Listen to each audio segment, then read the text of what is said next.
ladies and gentlemen and TV show lovers of all kind, and welcome back to the channel. As always, I am your host, Brett Murphy, and for today's video, it is going to be another ranking. And I am going to be ranking every episode of Loki. So yes, the God of Mischief himself has finally gotten some solo time to shine, by starring in his own self-titled show, being the MCU's third Disney Plus original series. With 6 episodes over the course of 6 weeks, did this show remain consistent? Did it get better as it went along, or did it fall off towards the end? Well, ladies and gents, we're about to find out. But first, before we get into the actual ranking, I just wanted to let you all know that I have an entire playlist dedicated to all of my ranking videos. So be sure to check that out, and I guarantee you'll find something you like. And an extra special shout out to the ranking videos I did for all of WandaVision's episodes, as well as all of the Falcon and the Winter Soldier's episodes. And so, with all of that being said, let's hop right into things. Number 6, Episode 3, Lamentis.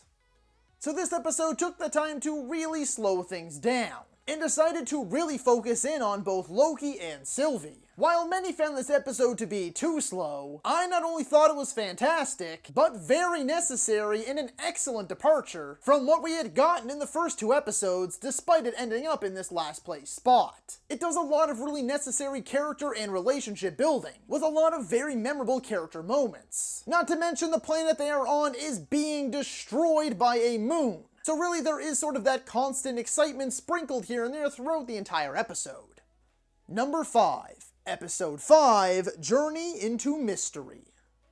Yeah, I didn't love this episode like it appears everybody else did. I found the whole Loki's always survive, and all of the different variants thing to be kind of cheap and corny. And the only variant I actually liked was Richard E. Grant as the classic Loki. Sure, there have been some neat little Easter eggs that the internet has been absolutely raving about, but I found this episode really felt more like filler than anything to me. A sort of sidestep, if you will.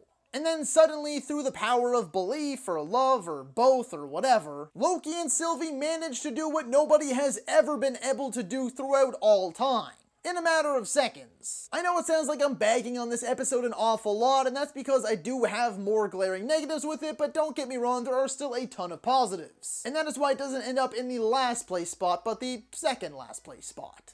Number 4, Episode 2, The Variant.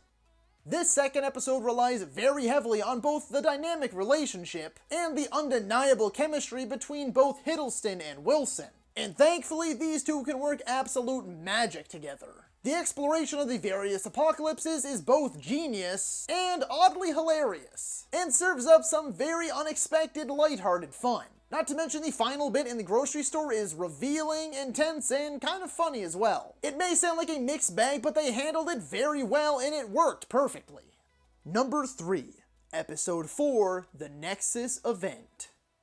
This one was sort of a splice between the first 2 episodes and a dash of the third, as we continue our narrowed focus on both Loki and Sylvie, especially in regard to their past and what really makes them tick, but also the bigger picture of what is really going on at the TVA. The revelation that the timekeepers are indeed fake is both shocking and quite puzzling. The beans are now very much so spilled, and the episode ends with a handful of absolutely devastating gut punches.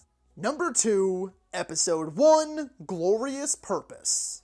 Okay, they had no business coming out swinging at us this hard, because those emotional moments hit super hard. Seeing the Infinity Stones just lying around and being used as paperweights, as well as the discovery of the TVA and what they do, were absolute bombshells. And I also just love the overall feel and aesthetic of the TVA. It sort of gives off that retro 60s vibe, but with a ton of very high tech. The comedy was well timed and it all landed for me. And as I previously said, the chemistry between Hiddleston and Wilson is apparent right away and is absolutely magnificent.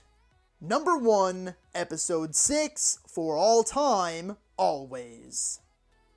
The approach to Loki's final episode is interesting to say the least. On the one hand, it's basically just 45 minutes of talking. There's no big final showdown, no armies, and no big bad to take down. On the other hand, they're about to change the MCU forever. Because this has to be the biggest and most audacious shakeup for a franchise ever.